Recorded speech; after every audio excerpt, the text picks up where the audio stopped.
Okay, phase 3 complete. It looks good? You look really good. You sure? Yes. Yeah, okay. Phase 4. No! I got a quick Charlie, phase 4. Let me I won't squeak a phase 4 you in cannot, there. There's no squeaking Just of give phase. me one no, little fit. no. All right. Okay, fine. It's over. Okay? Thank you. Several months ago, I made a video talking about Phase 4 of the MCU and how it's basically just a series of gimmicks meant to artificially drum up interest in the absence of compelling story. And I think I've been largely proven correct. I told you. Yeah. I told you. As I discussed in that previous video, there was a phenomenon in the comic book world of the 90s that signified when the writers of a particular character or book was probably creatively bankrupt. What they'd use to sell books in the absence of good story ideas was gimmicks. This happened in the form of flashy holographic comic book covers or alternative art covers or the launch of a new series using an old character so they could sucker you in by calling something issue number 1. These days, the gimmicks have changed, but the results are the same. Instead of flashy covers, they plaster females and minorities on movie posters as if the only interesting components of these characters are their superficial characteristics. The MCU is banking on an interest in identity politics to keep them afloat, but it doesn't seem like it's working. First, we're going to take a look at the Marvel movies released last year and see how little money they earned. Then, we're going to look at the Marvel Disney Plus shows and see how little growth they brought to the subscription service. And lastly, we'll look at some grim news about Disney and the MCU, which leads me to believe that Disney is panicking and trying its best to stop the downward spiral of the MCU. But before we do, it's time for an obligatory dance of gloating from your friendly space pirate captain. Kinda makes me feel like river dancing.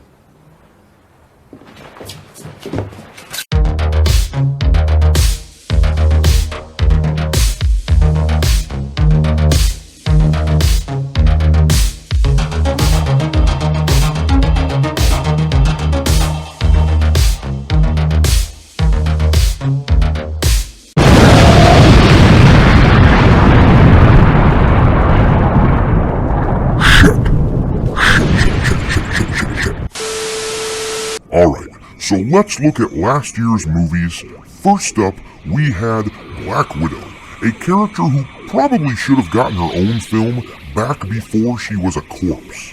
But, on the other hand, if they had made her movie previously, they wouldn't be able to parade said corpse around like a sad, gimmicky, macabre puppet.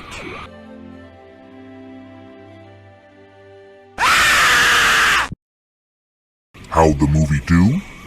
Well, according to IMDb, not that well. On a budget of roughly $200 million, Black Widow hauled in roughly $380 million worldwide.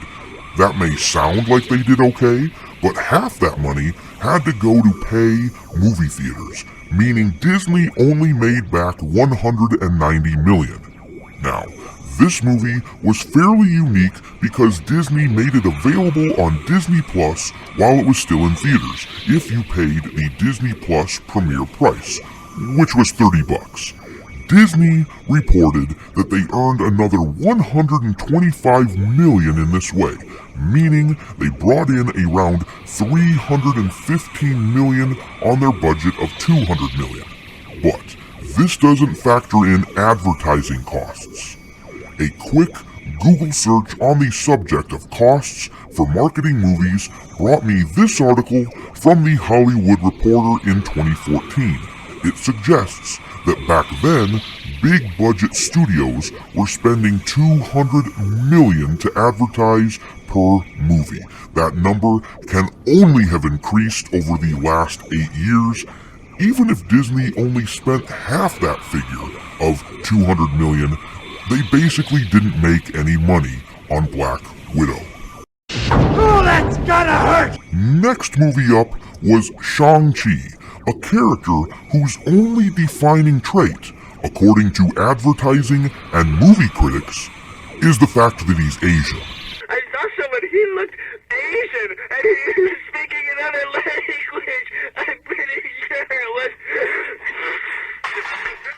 Asian. Hey, did you know the main character was Asian, and that there's never been an Asian superhero in the MCU before? The movie wasn't too bad, despite the fact that it wanted to remind us of Shang-Chi's heritage repeatedly. This was most likely in an effort to suck up to potential Chinese audiences. The hilarious part is that the movie was banned in China along with effeminate men because the CCP doesn't like propaganda that competes with its own. The budget of Shang-Chi was reportedly $150 million, and according to IMDb, the movie grossed $432 million. That leaves a profit of $66 million once we take out the theater's cut. Once you factor in their marketing costs, it wouldn't surprise me if they didn't make a damn cent. It wouldn't surprise me if they were in the red. That brings us to The Eternals, a movie nobody asked for about a squad of nobodies that nobody's ever heard of. But boy oh boy, Disney made sure that everyone knew they were race swapping and gender swapping most of the characters to show how progressive they are. Hey everyone! Come and see how good I look!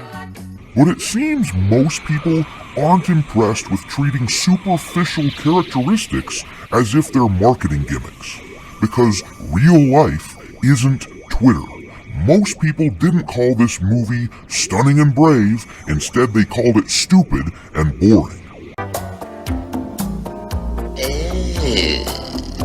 According to IMDb, this turd cost an estimated $200 million to make, but it brought in only $402 million in theaters.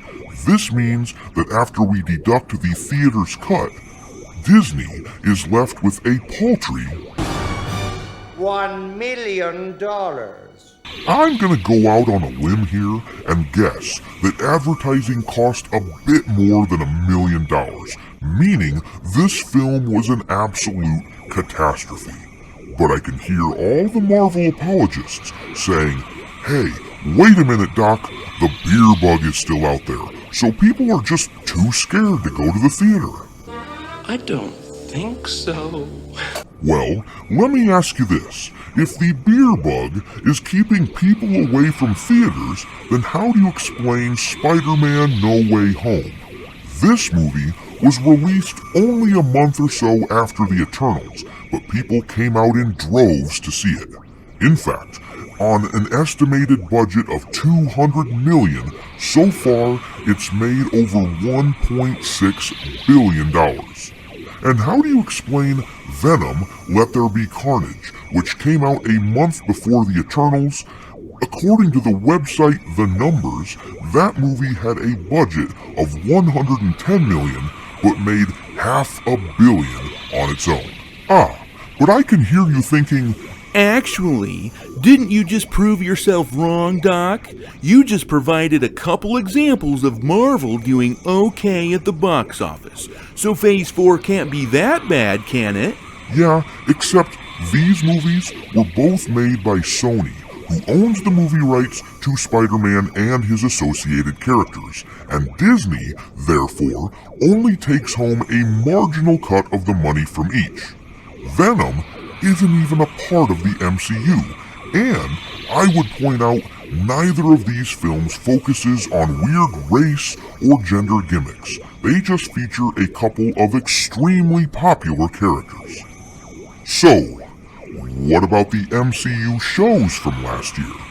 Well, we got WandaVision, a show about a woman who uses magic to torture and enslave an entire town because bad things happened and she had hurt Fifis.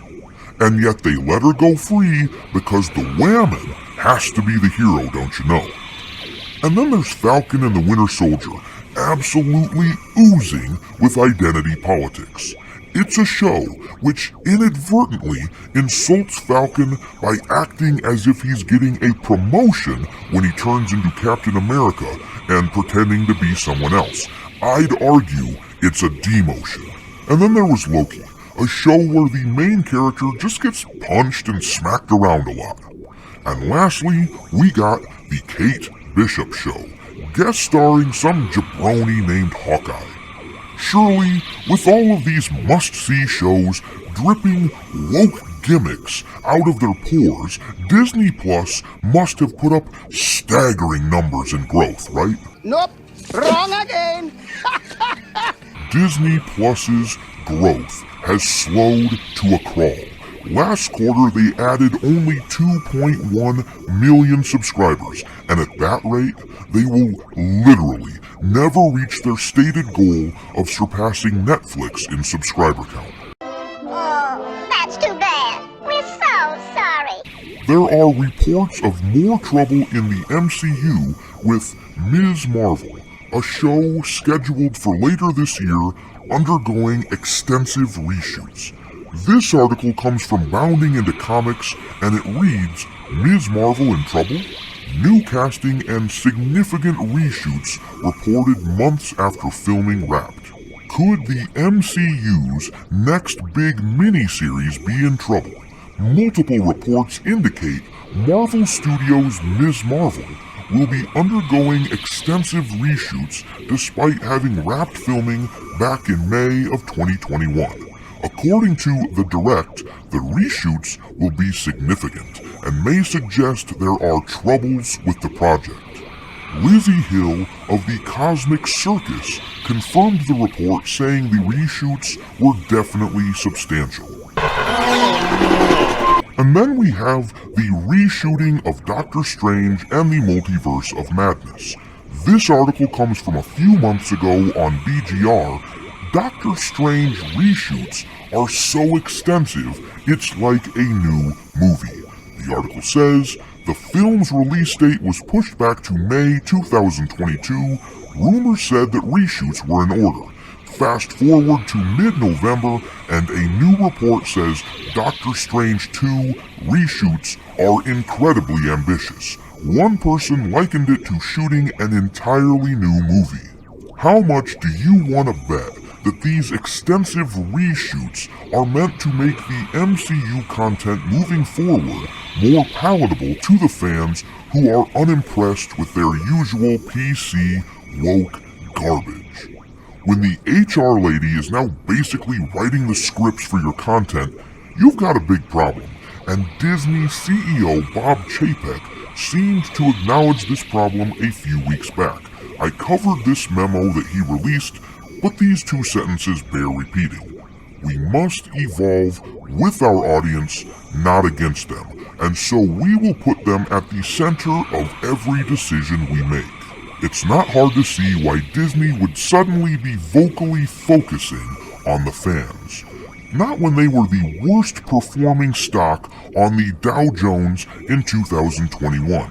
Naturally, Bob Chapek isn't happy with this, and he's likely pushing his creative teams to shape up and stop the woke nonsense. We will see how committed to the fans the MCU is over the next year, a year which is slated to include Ms. Marvel, She-Hulk, Black Panther 2, and Thor: Love and Thunder. These movies will likely feature a ton of superficial gimmicks in the advertising and plots, and I'll repeat what I said last year about Phase 4.